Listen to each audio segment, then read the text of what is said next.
എല്ലാവർക്കും നമസ്കാരം. Dream digital മീഡിയയിലേക്ക് എല്ലാവർക്കും സ്വാഗതം. എൻ്റെ പേര് ഉത്തര. ഞാൻ നിൽക്കുന്നത് എരൂർ വെസ്റ്റ് PO തൃപ്പൂണിത്തുറയിലുള്ള വൈജയന്തം ആഗ്രോ ഫുഡ് പ്രൊഡക്ട്സ് കമ്പനിയിലാണ്.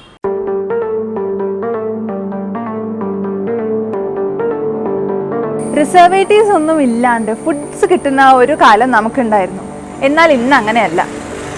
മായങ്ങളുടെ ഒരു കലവറ തന്നെയാണിപ്പോൾ. എന്നാൽ വജയുടെ സ്പെഷ്യാലിറ്റി എന്തെന്നാൽ ശുദ്ധമായ എണ്ണ, കഴുകി ഉണക്കി പൊടിച്ച മല്ലിപ്പൊടി, മുളക് പൊടി, അരിപ്പൊടി, ഗോതമ്പൊടി എന്നിവയെല്ലാം ഇവിടെ ലഭിക്കും. ഇതിൻ്റെ കൂടുതൽ വിശേഷങ്ങൾ അറിയാനായി ഇവിടുത്തെ സോൾ പ്രൊപ്പറൈറ്ററായ ഹരിദാസ് സാറിനെ നമുക്ക് വെൽക്കം ചെയ്യാം.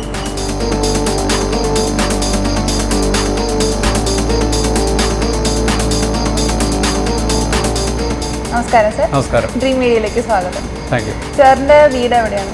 എൻ്റെ വീട് തിരുവാങ്കുളത്ത് നിന്ന് 3 കിലോമീറ്റർ കിഴക്കോട്ട് എറണാകുളം മോട്ടോർ റൂട്ടിൽ മറ്റക്കുഴി എന്ന സ്ഥലത്താണ്, പണിക്കരുപടി.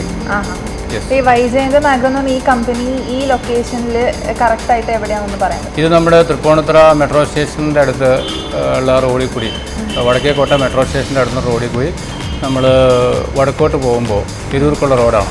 അവിടുന്ന് ഒരു അന്തിമഹാകാള ക്ഷേത്രമുണ്ട്. അവിടുന്ന് ഒരു 100 മീറ്റർ മുമ്പോട്ട് പോയാൽ ഈ സ്ഥാപനം കാണാം. ഈ ബിസിനസ്സിനെ പറ്റി കുറച്ചും കൂടി ഞങ്ങളൊന്ന് പരിചയപ്പെടുത്താമോ? ബിസിനസ് എന്ന് പറയുന്നത് നമുക്കറിയാം, ഈ ഭക്ഷണമാണ് ഏറ്റവും വലിയ മെഡിസിൻ എന്ന് പറയുന്നത്. ഇന്ന് മാർക്കറ്റിൽ കിട്ടുന്ന പലരും പലതരത്തിലുള്ള മായം ചേർത്തതാവാം, അല്ലെങ്കിൽ പ്രിസർവേറ്റീവ് ചേർത്തതാവാം, എല്ലാം ആവാം. പക്ഷേ ഇത് നമ്മുടെ കോൺസെപ്റ്റ് എന്താണെന്ന് വെച്ച് കഴിഞ്ഞാൽ ഇതൊന്നും ചേർക്കാതെ തന്നെ റെഡി ടു കുക്ക് എന്നുള്ള രീതിയിൽ യാതൊരു മായവും ചേർക്കാതെ തന്നെ, അല്ലെങ്കിൽ യാതൊരു പ്രിസർവേറ്റീവും ചേർക്കാതെ തന്നെ അങ്ങനൊരു ഫുഡ് തയ്യാറാക്കി കൊടുക്കുക എന്നുള്ളതാണ്. ഇപ്പോൾ നമ്മൾ ഉണ്ടാക്കുന്ന പ്രൊഡക്റ്റ് എന്ന് പറഞ്ഞാൽ മുളക് പൊടി, അതുപോലെ മല്ലിപ്പൊടി, മഞ്ഞൾപ്പൊടി, സാമ്പാർ മസാല, അതുപോലെ ഗരം മസാല, അതേ കൂട്ട് പുട്ടുപൊടി, അപ്പത്തിൻ്റെ പൊടി, റാഗിയുടെ പൊടി, ഇതെല്ലാം മൊത്തം നോക്കുമ്പോൾ ഏതാണ്ട് 15ഓളം പ്രൊഡക്റ്റ് ഇപ്പോൾ ചെയ്യുന്നുണ്ട്. ഇനി ഞങ്ങൾക്ക് കുറച്ചുകൂടി പ്രൊഡക്റ്റ് വരുന്നുണ്ട്. അപ്പോൾ നല്ല ക്വാളിറ്റിയുള്ള പ്രൊഡക്ട്സ് നമുക്ക് കൊടുക്കുക എന്നുള്ളൊരു ഉദ്ദേശത്തോടു കൂടിയാണ് തുടങ്ങിയിരിക്കുന്നത്. ഇപ്പം നിലവിൽ എത്ര പ്രൊഡക്ട്സ് ഉണ്ട്? നിലവിൽ 15 പ്രൊഡക്റ്റ് ഉണ്ട്. ഒരു 5 തൊട്ട് 10 പ്രൊഡക്റ്റോളം ഇനി ഇമ്മീഡിയറ്റ് ആയിട്ട് ഇറക്കിയാൽ കൊള്ളാവുന്നുണ്ട്. അതെ. ഇതൊക്കെ നേരത്തെ തന്നെ എത്രത്തോളം ഇങ്ങനെ പ്രീ പാക്ക് ചെയ്ത് വെച്ചിട്ടാണ് നിങ്ങൾ ഇത് മാർക്കറ്റ് ചെയ്യുന്നത്?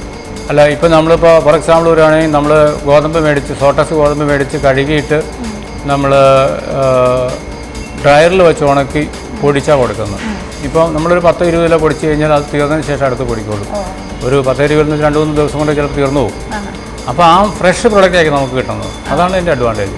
ഓയിലും നിങ്ങൾ കൊടുക്കുന്നുണ്ട്? ഓയിലും കൊടുക്കുന്നുണ്ട്. അപ്പോൾ അതിൻ്റെയും സോഴ്സൊക്കെ എവിടെയാണ്? ആ ഓയിൽ നമ്മൾ 2 കാര്യങ്ങൾ ചെയ്യുന്നുണ്ട്. ഒന്ന്, നമ്മൾ കോക്കനട്ട് വാങ്ങിക്കുന്നുണ്ട്. അതുകൂടാണ്ട് നമ്മൾ കൊപ്ര വാങ്ങിക്കുന്നുണ്ട്. കൊപ്ര നമ്മൾ നല്ല കൊപ്ര വാങ്ങിച്ച് ഡ്രയറിൽ ഉണക്കുന്ന കൊപ്ര വാങ്ങിച്ചിട്ടാണ് നമ്മൾ ചെയ്യുന്നത്. ആ ക്വാളിറ്റി എപ്പോഴും നമ്മൾ മെയിൻറ്റെയിൻ ചെയ്യാൻ ശ്രദ്ധിക്കാറുണ്ട്. പൈസയിലല്ല, നമ്മൾ ലാഭത്തിലല്ല ഫോക്കസ് ചെയ്യുന്നത്, പക്ഷേ എപ്പോഴും ക്വാളിറ്റിയിൽ, പക്ഷേ എങ്കിൽ ലാഭം വേണം താനും. അപ്പോൾ പ്രയോറിറ്റി നമ്മൾ ക്വാളിറ്റിയിൽ കൊടുക്കുക എന്നുള്ളതാണ് ഉദ്ദേശിക്കുന്നത്.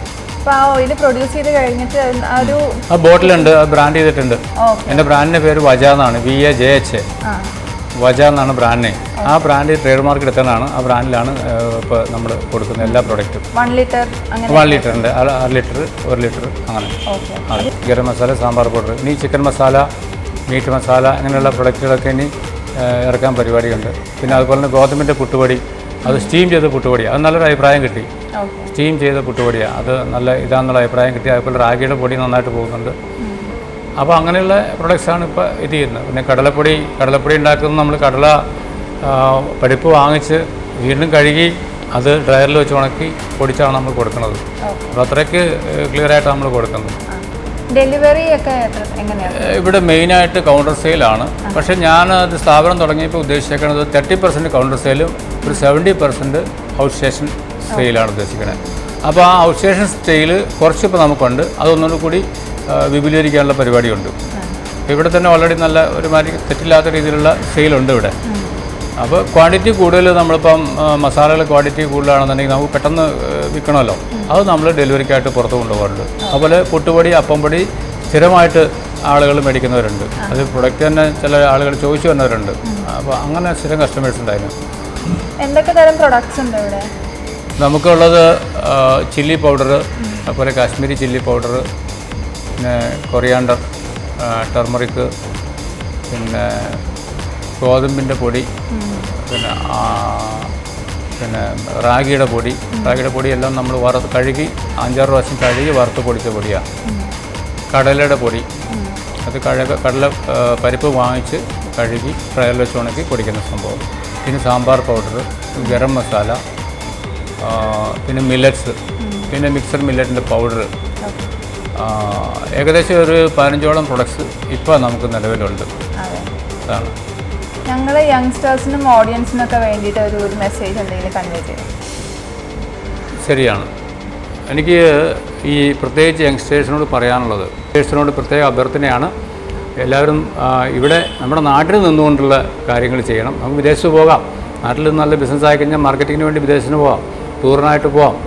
അപ്പോൾ അത് വലിയൊരു അഭ്യർത്ഥന എനിക്കുള്ളത്, വേറെ ഒന്നും ഇപ്പോൾ തൽക്കാലം പറയാനില്ല. നമുക്കൊരു ഇൻഡസ്ട്രി എന്തെങ്കിലും തുടങ്ങണമെന്നുണ്ടെങ്കിൽ വ്യവസായ വിപണിയിൽ ചെന്ന് കഴിഞ്ഞാൽ അവരൊരു ആളെ തരും, ഒരു കൺസൾട്ടൻറ്റ് നമുക്ക് തരും.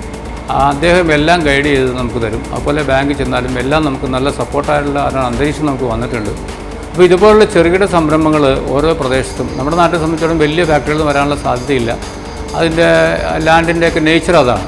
അപ്പോൾ ചെറുകിട സംരംഭങ്ങൾ നമ്മൾ വിജയിപ്പിക്കാനായിട്ട് അധികം ലാഭം നമ്മൾ എടുക്കാതെ സ്വയം തൊഴിൽ പോവും, അതേ കൂട്ടി തന്നെ നമുക്ക് കൂടുതൽ പഠിക്കാൻ സാധിക്കും. ഇപ്പോൾ കേരള മാർക്കറ്റ് മാത്രമല്ല, വേൾഡ് മാർക്കറ്റ് ഒന്നാണ്. അപ്പോൾ എവിടെ വേണമെങ്കിൽ നമുക്ക് സെയിൽ ചെയ്യാനുള്ള അവസരം ഇപ്പോൾ നമുക്കുണ്ട്. അപ്പോൾ അതുകൊണ്ട് യങ്സ്റ്റേഴ്സ് ക്വാളിഫിക്കേഷൻ എല്ലാം കഴിഞ്ഞിട്ട്, പഠിത്തമെല്ലാം കഴിഞ്ഞിട്ട് എവിടെയെങ്കിലും 2 വർഷം 3 വർഷം എക്സ്പീരിയൻസ് കഴിഞ്ഞതിന് ശേഷം സ്വയമായിട്ടുള്ള എന്തെങ്കിലും പരിപാടിയിലേക്ക്, സംരംഭത്തിലേക്ക് ഇറങ്ങുകയാണ് ഏറ്റവും അഭികാമ്യമായിട്ടുള്ള കാര്യം. ഒരുപാട് തിരക്കിൻ്റെ ഇടയ്ക്ക് ഞങ്ങൾക്ക് വേണ്ടി സമയം ചെലവഴിച്ചതിന് നന്ദി. ഫ്യൂച്ചർ പ്ലാൻസ് ഒക്കെ നല്ല സക്സസ്ഫുൾ ആയിട്ട് പോട്ടെ. ഇപ്പോഴത്തെ ഈ ബിസിനസ്സും നല്ല സക്സസ്ഫുൾ ആയിട്ട് പോട്ടെ എന്ന് ആശംസിക്കുന്നു. Thank you. സാറിൻ്റെ സ്റ്റോറി നമ്മൾക്ക് എല്ലാവർക്കും ഇൻസ്പയർ ആയി എന്ന് പ്രതീക്ഷിക്കുന്നു. ഇതുപോലുള്ള ഇൻസ്പയറിംഗ് സ്റ്റോറിയുമായിട്ട് ഞങ്ങൾ വീണ്ടും വരും. അതുവരെയ്ക്കും ബൈ.